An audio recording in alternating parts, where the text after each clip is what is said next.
அஸ்ஸலாமு அலைக்கும் வரஹ்மத்துல்லாஹி வபரகாத்துஹு. அன்பாத அனைத்து உறவுகளுக்கும் இனிய இரவு வணக்கம். இதோ மீண்டும் தலைவலி ஆரம்பித்தது அப்படின்ற மாதிரி தான் சொல்லணும்.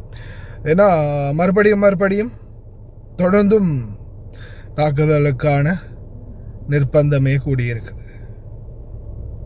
அதுலேயும் குறிப்பாக பார்த்திங்கன்னா முக்கியமான தகவல் என்னென்னா, இப்போதைய சூழலில் குவைத், பஹ்ரைன் இந்த ரெண்டு நாடுகளில் நடக்கக்கூடிய தாக்குதல்களுக்கு நாங்கள் ஃபுல் ரெஸ்பான்சிபிலிட்டி எடுத்துக்கிறோம் அப்படின்ற மாதிரி ஈரானுடைய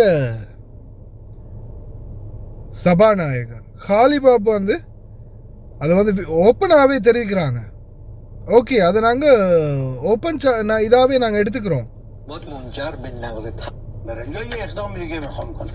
طبیعتا ما عکس العمل نشون ما ایره نقض پایان جنگ میتونیم، نقض تفاهم نامه و طبیعتا او هم ممکنه عکس آخرینش در واقع همین پریشب بود که این و کویت مقرهای آمریکا در اونجا مورد مقرهای آمریکا در اونجا بحرین و کویت மகராய் அமெரிக்கா தருஞ்சோம். குவைத், பஹ்ரைன் அமெரிக்காவுடைய நெருங்கிய நண்பர்களாம். அதுக்கு எதிரான வலுவான ஆதாரங்கள் இருக்கிறதாகவும் சில முக்கியமான விடயங்களையும் தெரிவிச்சிருக்கிறாங்க. அதே போல் இன்னொரு மேட்டர் தெரியுமா,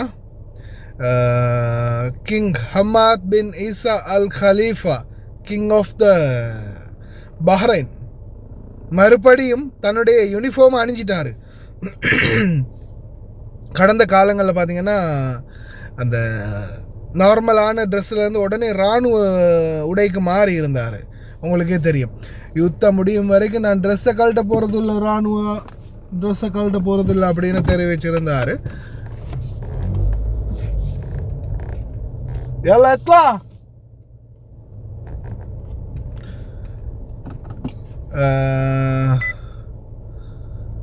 அதே மாதிரி சொன்ன மாதிரியே பார்த்தீங்கன்னா மறுபடியும் இராணுவ உடையை அணிஞ்சிட்டாரு.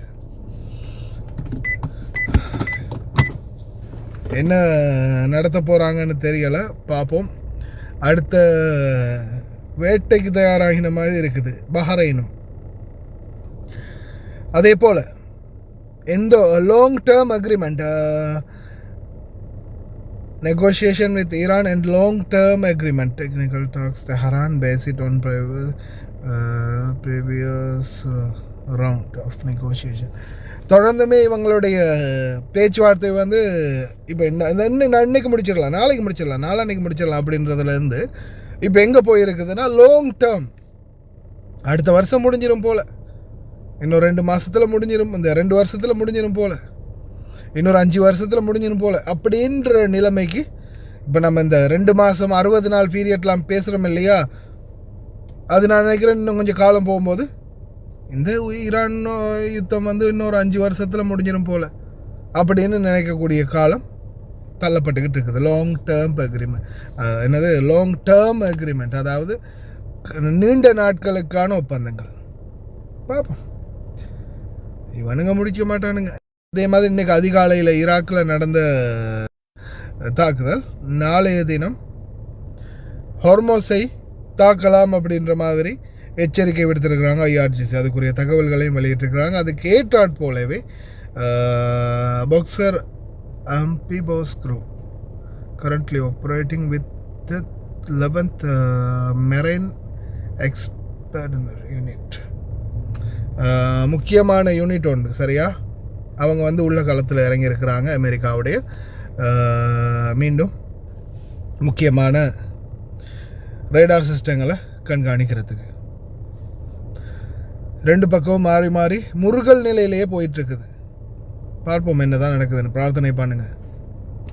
Mr. President, this is a presidential memo to the Environmental Protection Agency, a presidential memo supporting the freedom to fix. Americans have the freedom to fix their vehicle. President Trump insists upon it. We are not going to be going after people who are fixing their own vehicle like past administrations have. Additionally, we've been concerned, President Trump has been concerned about aftermarket parts, cheap knockoff aftermarket parts coming into the United States, harming small businesses, harming Americans. This presidential memo puts an end to it. Also, the only third-party certification for these aftermarket parts, it's CARB in California, a process that's backlogged and faulty. So we're going to break that monopoly, and no longer will CARB be the only third-party certifier for these aftermarket parts. Again, President Trump is insisting on fixing it. This presidential memo does that.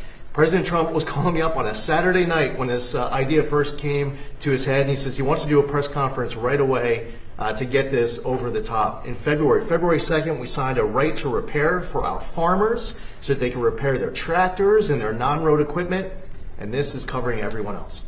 I mean, think about it. It came to my attention because I noticed they were arresting people for fixing their car. They were arresting people for fixing it. That's not even believable. Anyway, so it's right to fix, and I think it's really common sense. If somebody wants to fix, some of these people are better mechanics than the mechanics in the shop. They're telling the mechanic in the shop how to fix their car or their truck.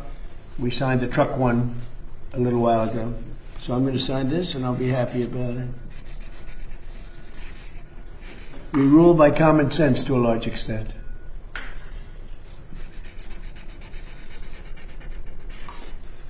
All right, Lee, good job.